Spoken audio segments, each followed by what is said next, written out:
家好，我是小蝶。今天呢，跟大家聊一下我的宠物。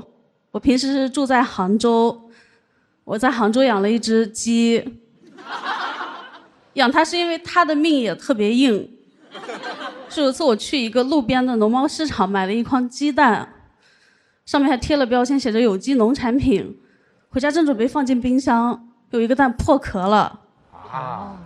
真的有机。真的有机啊！我当时特别震撼，母性都被激发了，就好像这个蛋是我下的。我同时又有点后怕，我就在想，如果刚刚我真的把它放进冰箱，下一次我一打开冰箱，激动死了。好邪啊！我得恨自己一辈子。我后来就决定把它养起来当宠物。我去网上搜养鸡当宠物第一步要做什么，搜出来的词条第一个是养殖场需要准备什么样的条件啊？什么山清水秀，通风良好，我就把它养在阳台。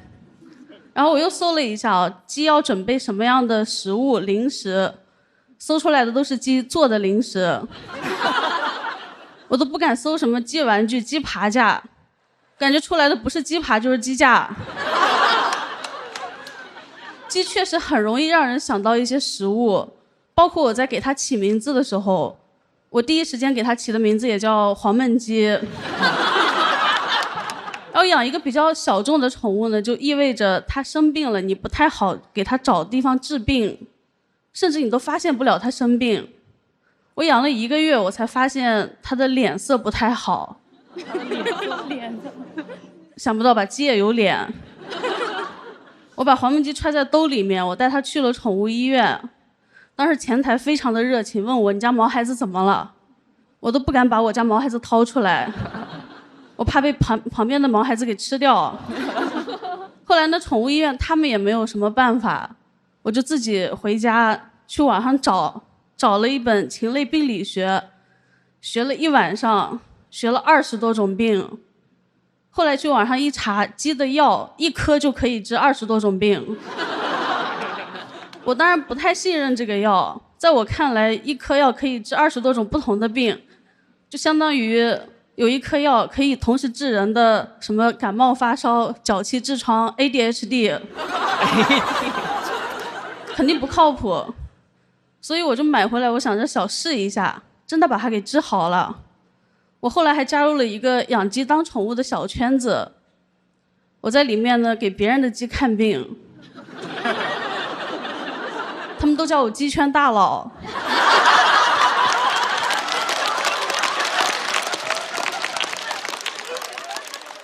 目前还没有人发现我开的都是同一种药。然后差不多养了3、4个月呢，我发现黄焖鸡是一只母鸡，它开始下蛋了。它开始下蛋以后，就好像变了一只鸡一样，它也开始有母性。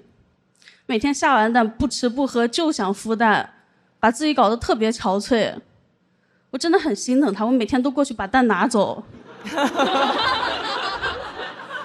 我每天都过去劝它，我说姐妹，你没有那么想要孩子，你就是排卵期到了。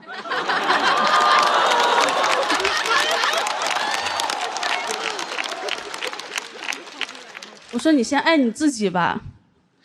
给鸡喂了点心灵鸡汤。后来他为了防止我把他的蛋拿走，他每次下完蛋都自己直接吃一个鸡蛋补一补。然后后来我就发现呢，养鸡在家里面最大的一个难点就是它会随地大小便，很没有素质。小的时候还能忍，但是根据质量守恒定律，鸡越大，鸡屎越大，而且它的活动范围也越来越大，就从我睡觉的地方一直拉到我吃饭的地方，拉完了。我每天下班回家，我都要在门口先呼吸一口新鲜空气。我甚至在家里面还贴了个标语，禁止随地大小便，当然也没有什么用。那些随地大小便的人或者是鸡，他们都是看不懂人话的。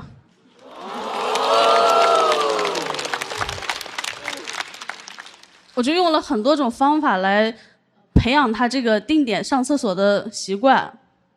我就发现了，他每次上厕所之前有一个前摇，大概5秒钟，他会当场愣住。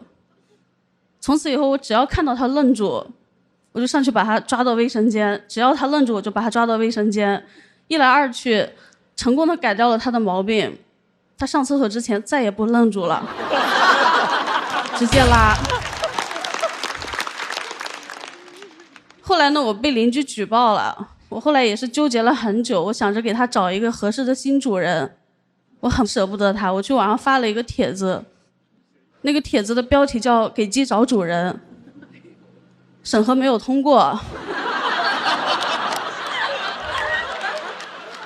这是我养了鸡以后特别无语的一件事情，就大家能不能把鸡的意思还给鸡？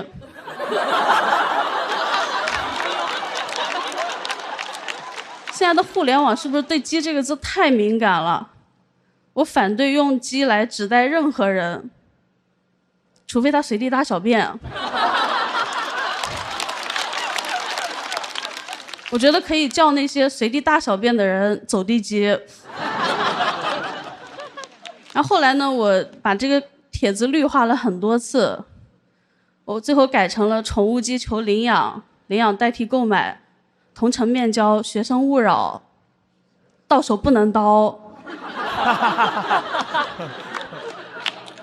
还是会收到一些很奇怪的私信，问我这鸡多少钱1斤。还有一个私信很奇怪，他上来就问我母性强不强，也没有主语，我以为在问我，我说我母性挺强的。后来我才知道，他手里面有一批科尔鸭的受精蛋，就是很贵的那种宠物鸭。这个人打算用一只母性比较强的母鸡来低成本的孵化，我当时就把他拉黑了。大家一定要记住，代孕是犯法的。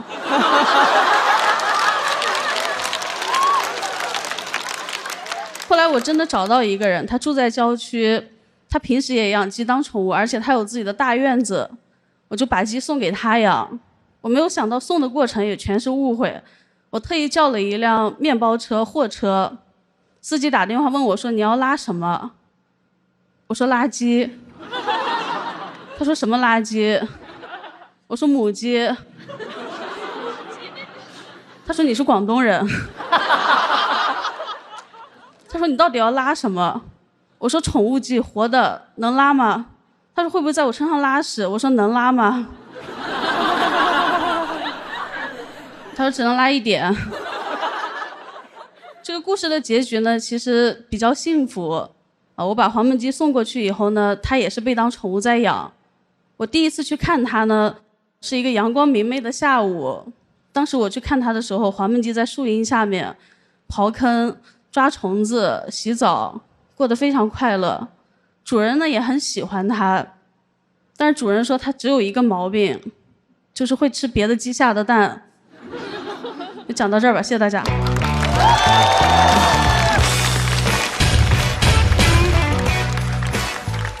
索票倒计时，再次掌声送给小蝶。怎么想到第一轮是用这么一篇稿子来打比赛？想跟去年我第一篇稿子呼应一下，因为去年我讲的是，我意外出生，然后我妈想把我送走，但是没有送走，我就觉得这只鸡的命运跟我特别像。就去年讲的是命硬的自己，对，然后现在想讲一只命硬的小鸡，哈，对啊，挺好的。来，鲁豫，我是到后边袅袅拍完之后，我有一点开始想，我待会儿会要拍，它是一个真实的故事，命硬的小蝶和命硬的小鸡，但是我会把它当成一个寓言故事在听，因为你会发现他在讲一个动物的故事，然后他同时在不同的地方，他有一些他想表达的东西。一开始你会觉得，哎，这两个东西能不能融合在一起？一个鸡的故事能不能表达一些跟我们人相关的一些观点？到后半程你会发现它融合得很好。所以你可以当成一个真实的小鸡的故事和一个真实的有表达的寓言故事在听。于是我最后决定给他拍这盏灯。就是在你的感受里，它会有对照啊。我想说的一点就是说，其实你的这个文本非常好，因为作为一个脱口秀演员，你还是站在这个舞台上。我希望你还下次能更自信一点。是啊，谢谢老师。这个我非常同意，因为去年就看过小蝶的那个，在演出之前就看过他的一些视频，觉得特别期待。今年也是，而且一上来那激动死了那些笑话啊，还是非常的合我口味的啊。然后然后本来想拍，后来要等一等。然后稿写的挺好的，但是我还是觉得去年跟今年有同样，一上来之后我就感觉到你越演越没有再给大家演。对，因为我一上来就忘了一句词，我每次上来都很紧张。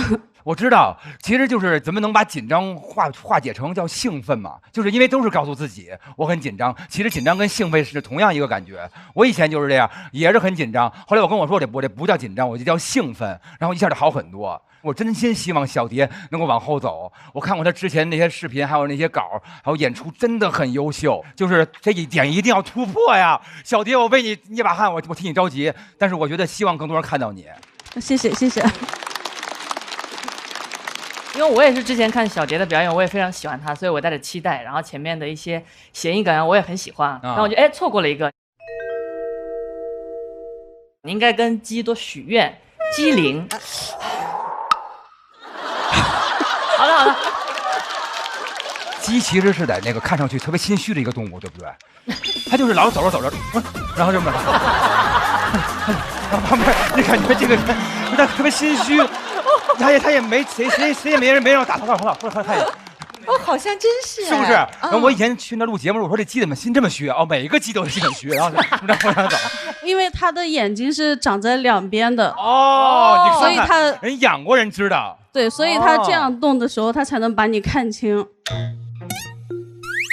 那小蝶，你为什么不把它关着养呢？要给它自由吗？难道？因为它越长越大，越关它，我就觉得心里面很不舒服。我宁愿自己收拾，我也不想把它关起来。不能关机啊！关机。哦。怎么了？来，快坐。鸟鸟老师，能不能不讨论鸡？那讨论什么？小蝶比较喜欢自由基。自由基，文化人。我觉得小蝶是一个非常聪明的人，就是首先他打游戏打得也很好，然后，他也能自学宠物医疗，然后就是，把鸡都治好了。但我觉得有时候过于聪明的人写段子，就也好像那种学霸给你讲题，就是他会跳过一些步骤。但我觉得今年小蝶这个铺垫就写的比去年我觉得流畅了，能明显感觉到很好。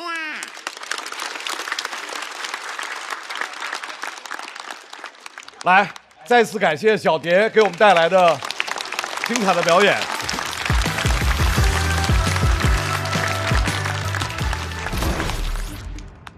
继业的这支小队马上要派出的演员，虽然是老朋友，但是有新面貌。掌声欢迎李玟。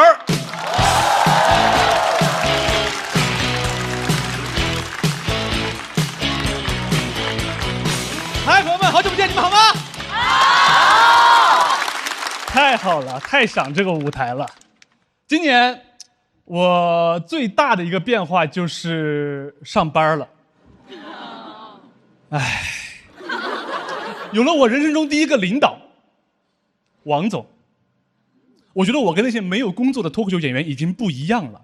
我再看到他们在一块聊天，我都觉得哟，这不是无领导小组讨论吗？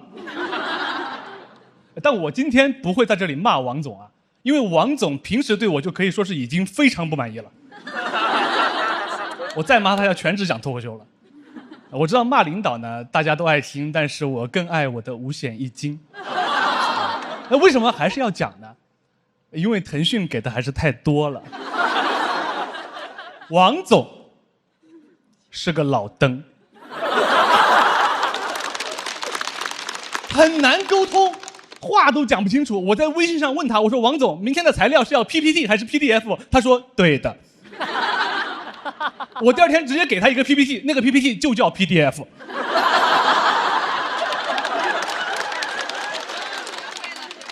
那个文件叫 PDF.PPT。他说你是不是觉得你很幽默？我说对的。但是没办法不跟王总接触。前段时间他过生日，同事都准备了礼物，我也得送，还不会送，就问我爸。我爸给我讲了很多，他说首先啊，有些东西不能送，比如手表，因为表就是钟，这是给别人送钟。我说，哦。哎，我说等一下爸，我还说今年要是挣了钱就给你买个劳力士呢。他说那不一样，你爸命硬。我其实觉得这种谐音的避讳很没道理。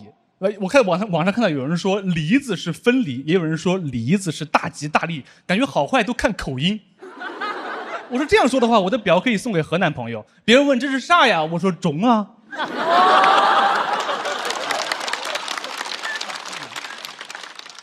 我觉得这个有点迷信了，属于是因为谐音要是有用的话，生活就很简单。我每天就给公司里面讨厌的领导送礼，什么茶叶、玛瑙、玉石、纪念币都有说法。茶是调查，马是落马，狱是监狱，币是枪毙。这么恨吗？还有一些很奇怪的规定，比如我爸跟我说，你可以送礼金，但是只能送双数，不能送单数。比如你可以送600，但是不能送500。我说爸爸，500是双数。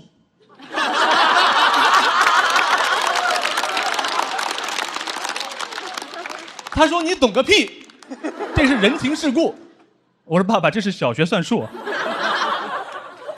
我觉得还是得看王总缺什么，投其所好。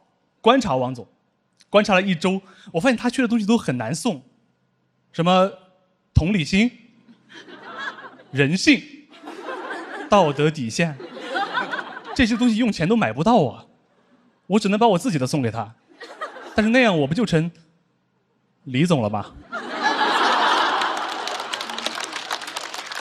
后来还是从同事那儿打听到说王总爱喝茶，买了一盒碧螺春，6000块钱1斤的茶叶，买了2两。那个茶叶就这么一点儿，那个店员给我用了一个店里面最大的盒子装。我说什么意思？有什么说法吗？用这么大个盒子？他说你这个人一看就想装个大的。我说看人挺准。最厉害的是那个盒子上面有一个2维码，你扫那个2维码的话，这个茶叶的建议零售价是2万1斤。这个数可以自己设置。我甚至可以设置成20万1斤，但是没有必要，因为我是要取悦他，不是恐吓他。哎，我觉得这个礼物选得很好，但是礼物选了，你还得学送礼的礼仪，哎呦，那就更复杂了。我去问我爸，说一些听都听不懂的高级词汇，跟我说送礼讲究一个3推3就。我心想，推3就干什么？他意思是别人一定会拒绝，然后你要说服对方，而且这个拒绝还分真拒绝和假拒绝。真拒绝就是哎不，假拒绝就是哎，你感觉他要吐痰。当然，我想了王总所有的有可能用来拒绝我的理由，我说哎不行，太贵重了，哎不行，刚上班，哎不行，有监控，啊，我都想清楚了，我就回忆我脑海中送礼的场景，有一招必杀技，4个字，给孩子的。啊，当然你送的东西要真的能给孩子啊，你不能拿2条中华，你说给孩子的。你比如你送一套书，你说给孩子的，对方一定会收的，因为他很难拒绝，他不可能说不要，我们家孩子就要当文盲。所以我想得很清楚，王总如果拒绝我，我就去找王总他爸。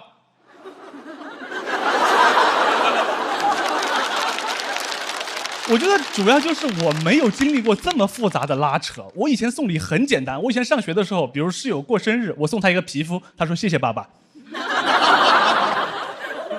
这个流程就结束了。当然，不管怎么说，我觉得现在已经非常自信了，已经做了万全的准备。我那天提着茶叶去王总办公室，是我去他办公室路上最自信的一次。走在那个路上，脑海里面就已经开始演戏了。我想象中，等会儿走到王总办公室见到王总，我的状态应该是先礼貌，然后介绍，然后炫耀。王总对我的态度应该是微笑、尖叫，然后跟我拥抱。我想得非常好。现实里面，我走到王总办公室，把茶叶往桌上一放，我说王总一点心意，他说谢谢。我说啊，这么贪婪吗？一下都不推吗？我还没有反应过来说什么，王总又幽默了一下，他说：“嗨，这个茶叶一看就很贵吧？我这种山猪吃不了细糠啊。”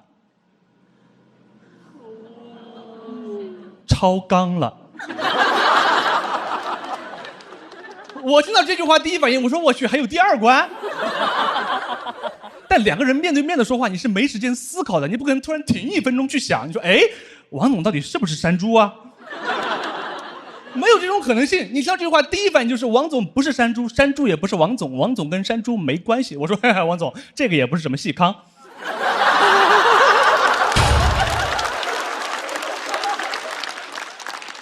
最荒谬的事情是，直到我写这个段子的时候，我才意识到这句话有多么的愚蠢。我前段时间还问王总，我说上次送礼那个事情真是不好意思。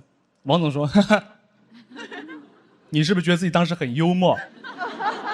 我说，对的。谢谢大家，就讲这儿，拜拜。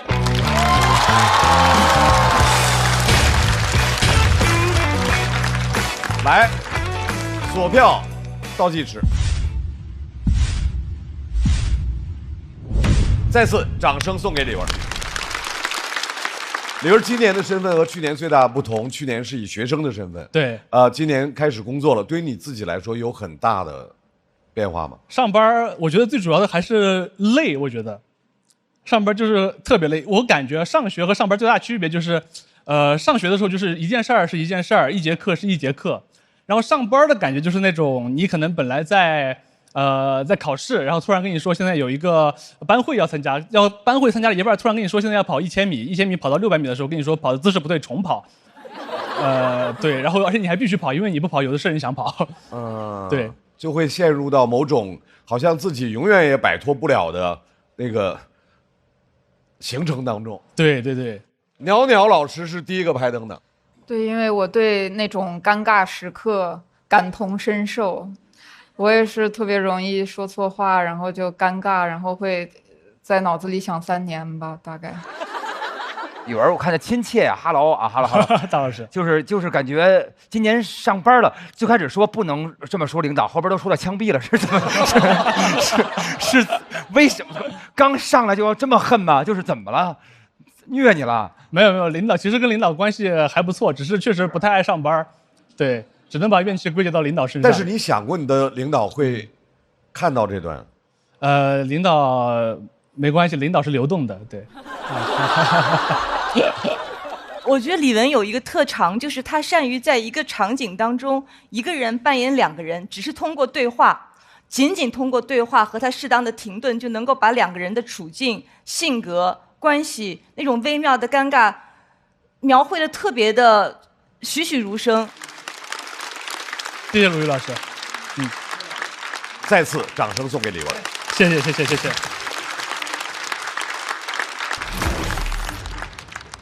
去年在这个舞台上跟我们大家分享了自己得乳腺癌的故事，那么他的生活在今年又会有哪些新变化？欢迎王颖。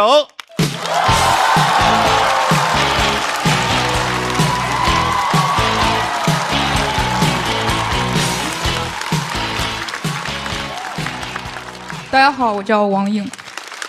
对，我去年讲了我得乳腺癌的事儿，总有人问我有没有什么后遗症，确实有，会频繁的想打游戏。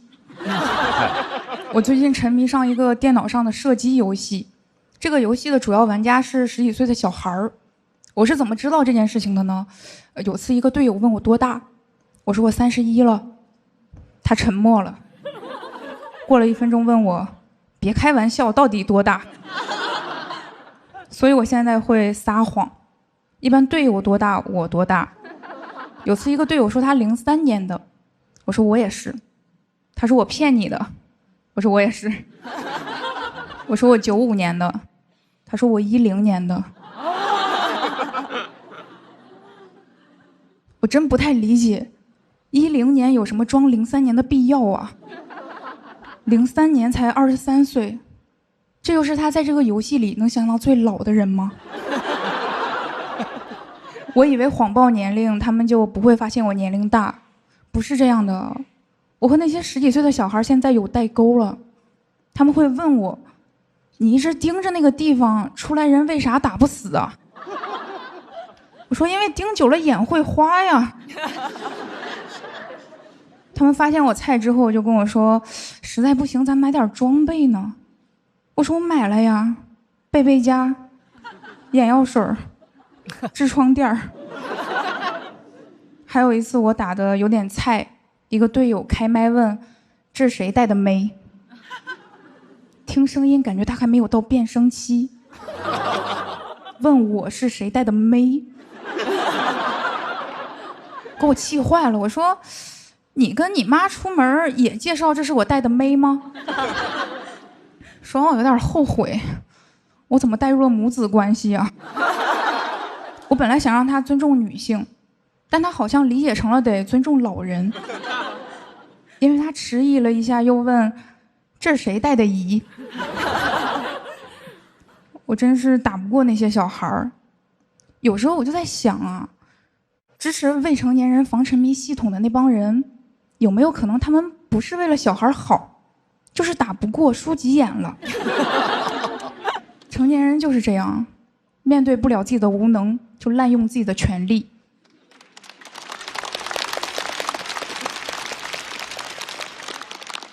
我就不这样，因为我没有权利，我只能坚持打游戏，因为我打游戏能够恶心队友，降低小孩对游戏的兴趣。我现在每天随机拯救几个青少年。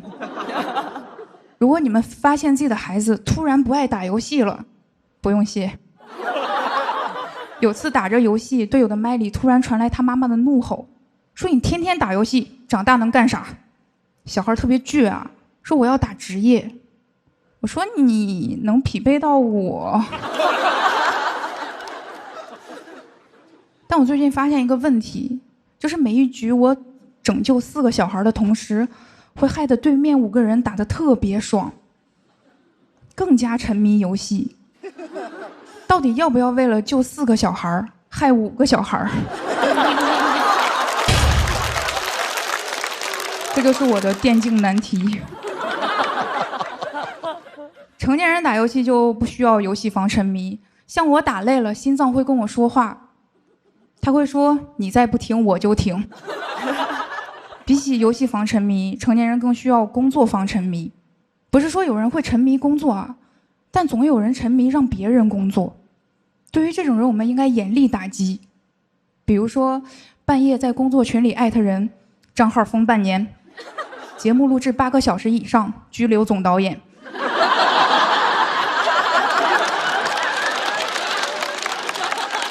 还有什么临下班了，老板说开个小会，直接抓走。但是不要当天抓走，因为会耽误下班。我们留着，等到团建的时候再抓走。普通员工自愿观看，管理层强制参加。凭什么老杀鸡敬猴啊？就应该杀猴敬猴。我最近打游戏还经常会感慨，我觉得打游戏最好的时间是10年前，其次是现在，因为现在打游戏没人管，小孩打游戏家长会担心他玩物丧志，而我已经30多了，刚得完癌症，每天坚持打游戏，听起来很励志。生病之前打游戏我还会责备自己，我想你快30了，一事无成还在打游戏。现在这一丝愧疚，之前生病手术的时候被医生摘除了。以前总听一寸光阴一寸金，生完病我觉得人应该想干点啥就干点啥，凭什么人到30就得有车有房？我觉得人到30应该有盖亚 AK 和侦察 M4。这是啥呀？游戏的装备。我这个病得的真的是恰到好处，得轻了想不到及时行乐，得重了没时间行乐。我建议你们也开始及时行乐啊，不用非得亲自得病，你们可以从我身上吸取教训。万一有人问，你们就说我有一个朋友得了癌症，让我明白了人生苦短，应该及时行乐。不用客气啊，算我请你们的。我就讲这里，谢谢大家。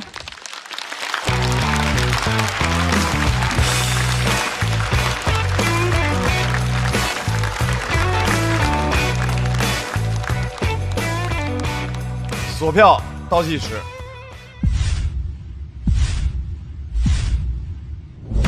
再次掌声送给王颖。大老师打游戏吗？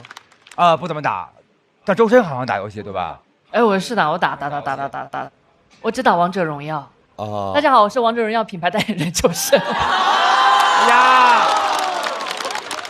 哎，那打到就是说会开放沉迷模式吗？就玩到他时间限制到，但是我也有遇到过相同的情况，就是过年的时候，就你会遇到很多小朋友，然后他们打得非常好啊，是怎么听出来他是小朋友的？是因为他要准备让我们去抢龙的时候，他就是抢龙了，这个他在冬天玩大鼻涕都出来了，就是没我不知道，所以我那一刹那就我这边的 MVP 这么年轻，所以那一刹那就这样经验也会有。对。我要说我没拍灯的最后一个原因啊，先说这个问题，我就觉得笑话少，可能就是说咱们脱口秀有很多要说观点什么类似各种各样的，因为我对听观点这些东西吧，就是老感觉我就没法特别能听进去。我以为梗挺密的。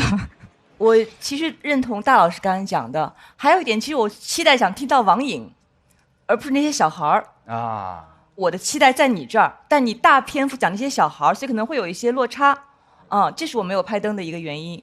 然后我们里面娘娘老师拍了，因为我觉得王颖是很有风格的演员，就是按英语的说法，这个风格叫 deadpan， 就是他不屑于去挑动情绪，他就是自己很冷静的说很多话，让人感觉癌症他也不在乎，游戏他也不在乎，观众他也不在乎，小孩他也不在乎。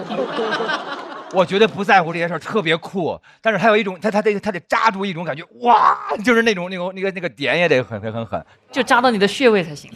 对我觉得这可能是比赛的问题，就这个风格肯定来比赛是比较吃亏的。但如果是每周上一个脱口秀演员那样演的话，我觉得是很容易被记住的。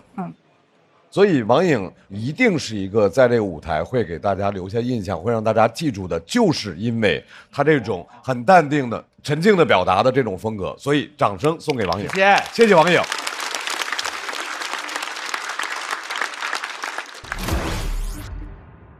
马上我们要请到的是要和他进行对阵的另外一组的朋友，也是老朋友了。每年一到了冬天就滑雪，到了夏天就比赛。脱口秀夏天来了，所以他又来了。让我们掌声欢迎季节性的脱口秀演员秋月。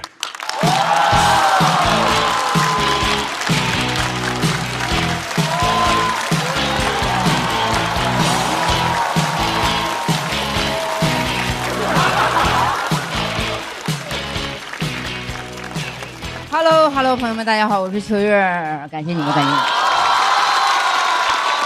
今天讲点不一样的啊，讲点我其他的故事啊。我曾经在工地工作过8年的时间。工地啊，对，你们还行，你们有质疑啊。我之前跟我朋友说，他没有任何质疑，感觉我就从工地出来的。我大学学的是园林工程专业，毕业就下了工地了，就感觉这个专业特别的好就业，一切都非常顺利，顺的让我感觉我不念书也能去。到了工地，一切都不适应啊！首先称呼就不适应，他们无论男女老少，在工地都是姓氏后面加工，张工、李工、王工，到我这儿邱工。邱工太难听了，这怎么都是工啊？你就感觉工地的工，它就是公母的工，你都找不到任何词汇跟女性相关，要是有的话。那就剩螺母了。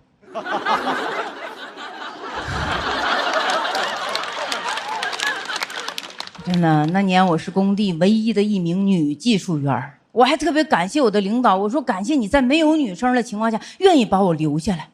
他说不用感谢我，你感谢你自己就行。我当初都没看出来。住宿也是，你也没看出来是吧？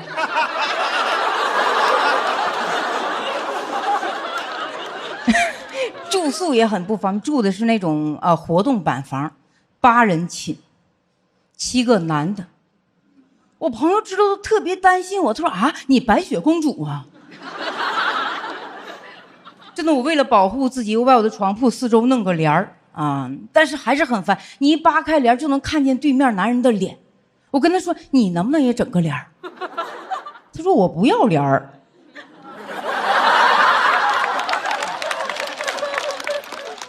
一到晚上，呼噜声就起来了。但是谁打鼾，你就拍打一下他的头，呼噜声就会短暂暂停。但是7个打地7个呼噜娃，你打不过来，你睡一宿觉把我这爷爷累得跟孙子似的。当然，工地上厕所也很不方便。我去的那工地只有男厕，啊，但是有男厕很奇怪，男生不怎么用。他们坚持就近原则。哎，整个工地最干净的地方就是男厕，给我憋得没有办法，我只能找那种大型的遮挡物来遮挡。我看到一个铲车，我就跑到他的后面，趁没有人的时候，我迅速蹲下。我蹲下了，铲车开走了。有一天我站在铲车后面，领导突然指着我说：“铲车司机不在，你赶紧过来给我开一下铲车。”我都不知道我有什么气质，就让他认为我会开这个铲车。还没等我拒绝，他就半推半就给我推到了铲车上，把门一关，给了我一个手势，走。我当时坐在那个铲车里往下看，我在想，我是不是会开这个铲车呀？我给忘了，想了半天没想起来啊。后来还是查手机，顺利把铲车开走了。铲车虽然开走，但是铲儿抬不起来，把工人辛辛苦苦挖一上午坑全给埋上了。领导吓坏，领导说：“你不会开呀？我看看你天天在铲车后面转，我以为你会开呢。”当然，就是工地待久了，整个人会变得十分的无趣。我每天的生活不是修路就是栽树，就我真的。我会在我朋友突然聊美食美甲的时候，就冒出一句：“我说你知道银杏吗？”他说：“我知道啊，银杏的弱点吗？”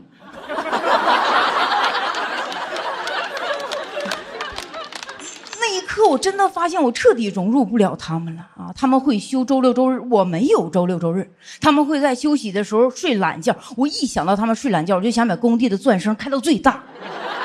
真的8年啊！工地围挡，把我和外面的世界彻底隔绝开了。里面的人想出来，外面的人嫌我吵。哎，就这样，家人还是希望我能在工地找一个好对象，要不然呢就是有钱，要不然有技能啊。其实有技能很简单，铲车司机嘛。过年我们一人回家开台铲车，我都能想象到邻居高兴的样子。盼了这么久，终于盼来拆迁的了。有钱也很好找，就是工程大哥啊。工程大哥确实有钱，金项链、小手表。他从霸道车上下来就开始跺脚。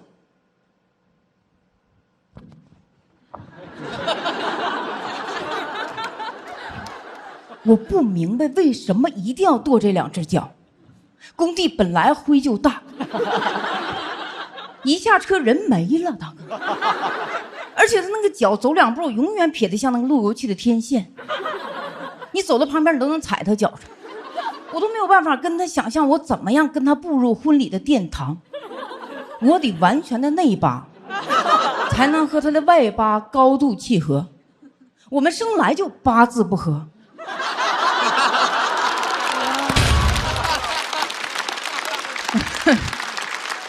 但是后来我离开工地，我妈说：“你看这下好找对象了吧？”其实我妈不知道，其实8年的工地生活早把我气质给培养出来了。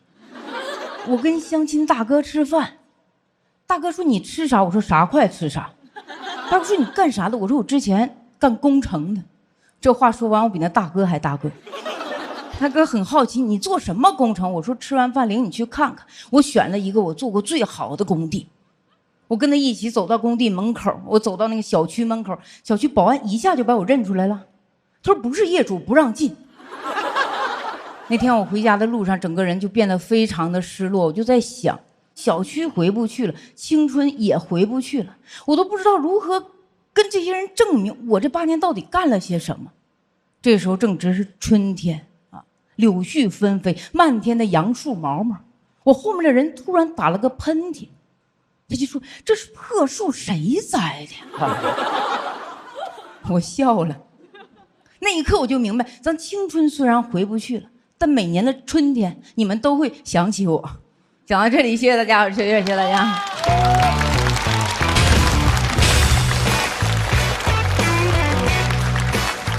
锁掉倒计时。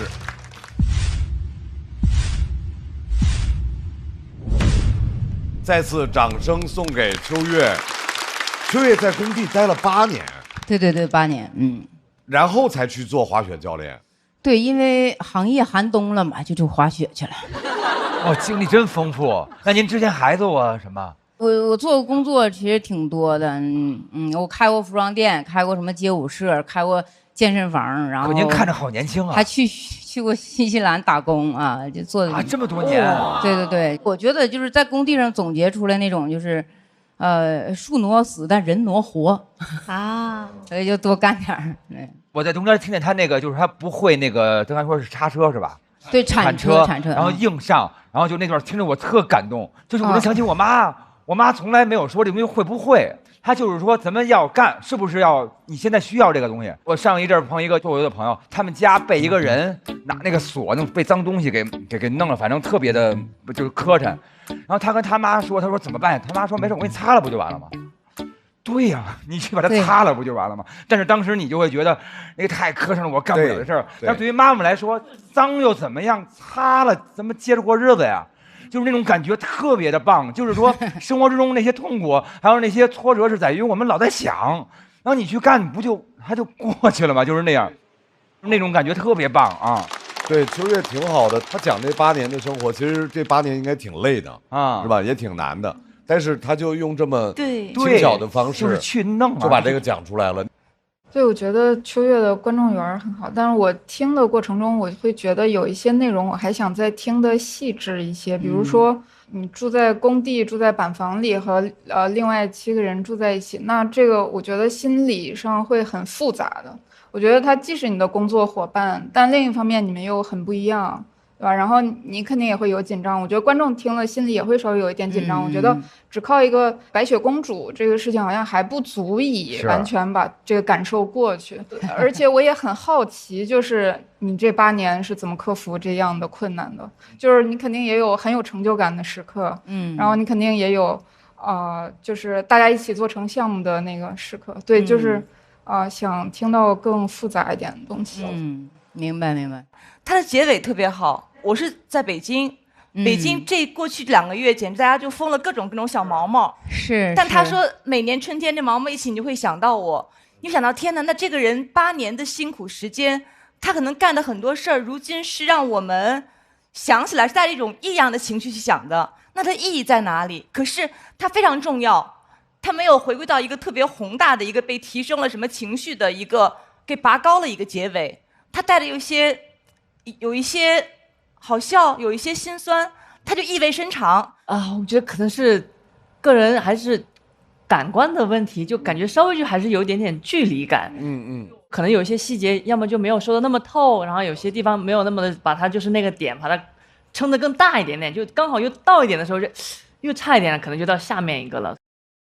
这篇稿子就是改动挺大的，因为这篇稿子之所以听着有点断，是因为我其实是整篇专场以它为大底来收的，那里可能囊括的更多，可能5分钟以我现在的技术我还没法给它处理成那么细致，所以大概讲了这个过程。叫什么名啊？专场风花雪月。哎呀，那得说说呀，对，有机会得去看看。对对对啊，还是那句话，一段脱口秀的表演，每个人都会听到每个人想听到的，每个人都有自己理解的一个过程，以及每个人都有自己更愿意接受的那个内容领域再次感谢秋月给我们带来他8年工地的故事。谢谢。要最后出场的，掌声欢迎山河。我喜欢山河，山河好，很棒。好，谢谢大家，今天晚上最后一个了，咱们热闹起来好吗？大家好，我是山河，你们好吗？哎哎呀，真好，看见你们真开心。也是第3年上节目了，压力太大了。去年10月份，节目刚播完，总导演看着我们说：“哎呀，江山代有才人出，各领风骚数百年。”好吗？10月份刚打完江山，5月份又要打江山了。脱口秀的江山是半年抛的，好风骚啊！我觉得素材好歹得积累积累吧，不是说厚积才能薄发吗？但你要是薄积的话，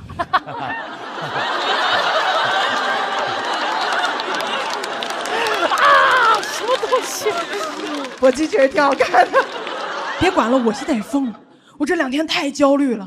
我前2天心慌、手抖，呼吸困难。我奶奶觉得不对劲儿，开始打我。谁？出来！是不是他爷爷？我说不是，是的话早还手了。后来知道是有一点点焦虑症了啊！不要担心，焦虑症现在太普遍了，很多人都有，每天担心害怕嘛，害怕有问题，害怕出错，害怕被骂，所以焦虑症又叫上班了。我也反思了，为什么现在物质条件好了，我反而越来越焦虑了？我发现我就是这个性格，我性格就这样，我什么事儿都会往最坏处想。前2天说去放松一下，去按摩，我把手机放在按摩床那个洞下面，眼睛刚闭一会儿，腾讯总导演发来条微信说山河有个事儿，我一会儿打电话跟你说。哇！我看到这行字之后，我整个人都僵硬了，我就一直等，我就盯着那个洞，那个洞黑的跟深渊一样。朋友们，当你凝视深渊的时候，深渊说一会儿打电话说。我觉得你什么话你不能现在说，你非得搞预告，提心吊胆啊，提心吊胆，让我这种提心吊胆的这种让我难受。我就开始胡思乱想，我说打电话肯定没好话，肯定说你今年上不了节目了。我今年要上不了节目，我就没有曝光，没有曝光就没流量，没有流量没有热度，没有热度就完了。天爷呀，我今天还在这花钱按摩，明天会不会给人按摩呀？哎，山河要失去这大好山河了。最后给按摩阿姨整焦虑了，说这个肌肉怎么越按越硬呢？我说阿姨，我肌肉硬，但是我骨头软呀。就是这种紧绷的状态一直持续，现在就习惯性焦虑啊，一遇到事儿就废寝忘食，废寝忘食嘛，就是忘记自己吃过饭了，消化得很快，素食主义者。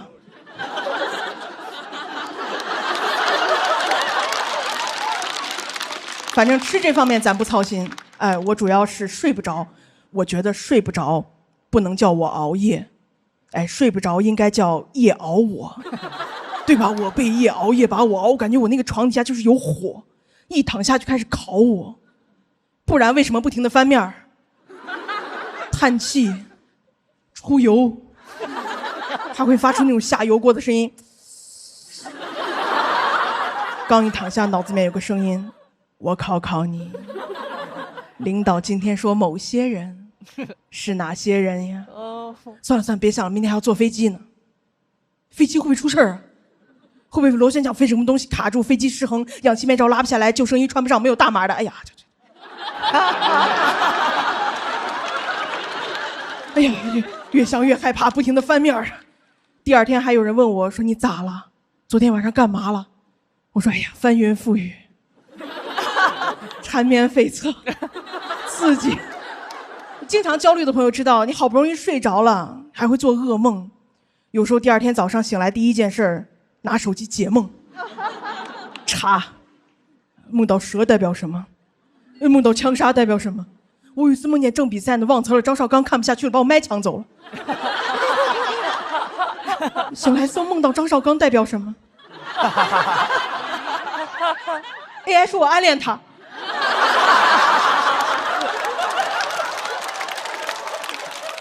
我朋友特别好，劝我说：“哎呀，人要学会接纳自己，对吧？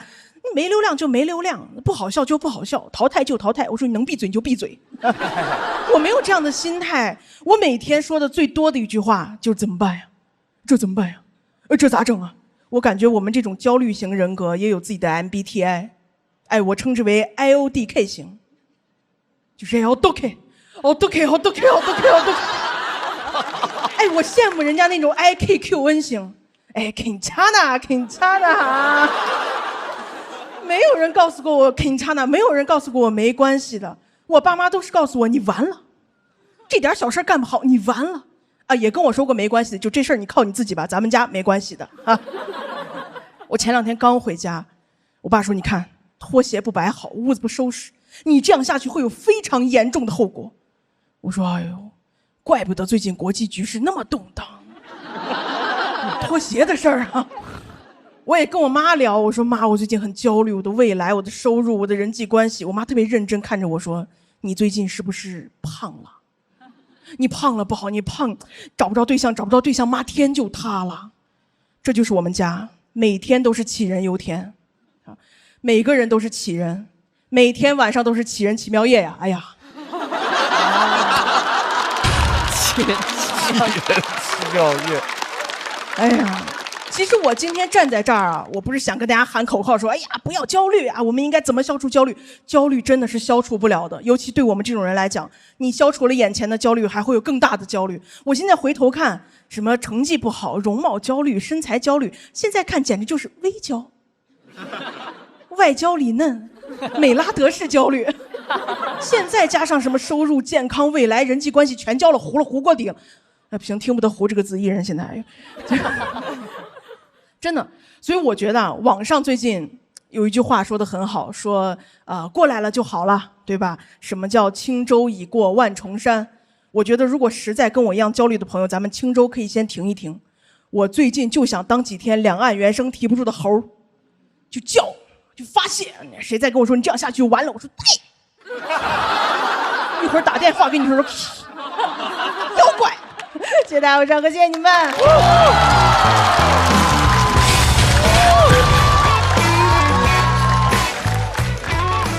锁票倒计时，投票通道关闭。山河，其实作为今天咱们这么长时间的录制，最后一位表演的演员，再次掌声送给山河。谢谢大家，观众辛苦，观众辛苦。我觉得山河就是和观众的交流感很强。但是我感觉一进感觉，然后就有2个文字梗，好处是可以迅速的让场子热一点，但是好像有一点也容易拐走，但我也不知道怎么能处理得更好。因为确实焦虑这个话题确实会比较难写，尤其焦虑症之类的，有时候讲的太沉了，观众就会心疼你，或者是就是会很难处理这个话题。对，我觉得你处理的已经很轻松了，我觉得很有你的风格了，已经。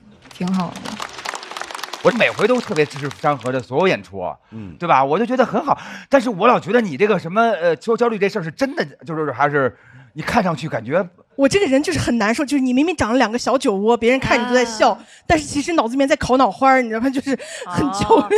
对，我特共情你那个点，就是我常年录节目，我真的不想录节目了，我已经累了。然后但是我就想，我如果不录的话，是不是就是说，然后现在好像有机会录，然后如果不够录的话，到时候就没得录了，感觉就人生就完了，怎么样？所以后来我就终于明白了，焦虑就是我被我自个儿想象吓坏了，对不对？因为它根本没有发生，我是个神经病。我被一堆没有发生的事吓成这个样，自己是自己的敌人了。对，我只是想说，就是说我能跟他明白这个事儿，就是说其实那个都老是被自个儿想象吓着。对，然后我那阵焦虑的，我也是，我夜里头我出汗，就是盗汗，夜里睡觉睡不着，然后查了好多人都没查出问题来，后来就好了，因为换了一薄被子，然后薄被子你要干什么？太热了，被子太厚了。然后关于讲到焦虑，我是觉得，当然道理很多很多，是，但是每个人出场设置是不一样的。对，你就接受你的设置，我也接受我的设置，接受然后我希望之后你的所有的内容能够跟你的魅力能够一起齐头并进，然后我觉得舞台永远是你最好的可以施展你才华的地方，特别为你高兴。好，谢谢。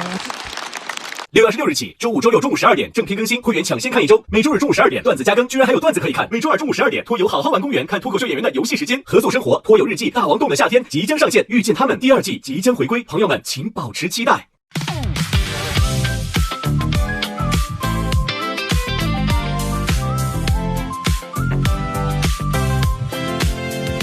你又带着着冷笑话出现。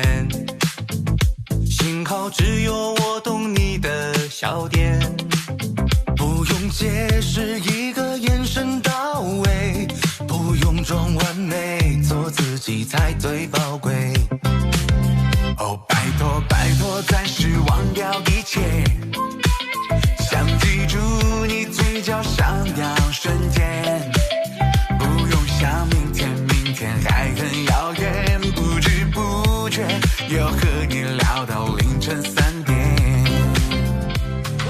烦恼往外跑，今夜有你们真好，这是我们的约定，祝你今夜过得开心，就要朋友朋友哦朋友，就要和你聊一整宿，就要笑声传遍海洋和银河，就要快乐快乐快乐，就要朋友朋友哦朋友，就要感受此时此刻，就要和你一起躺在沙发高歌，就要快乐快乐快乐。又是这个夏天要在这里出现，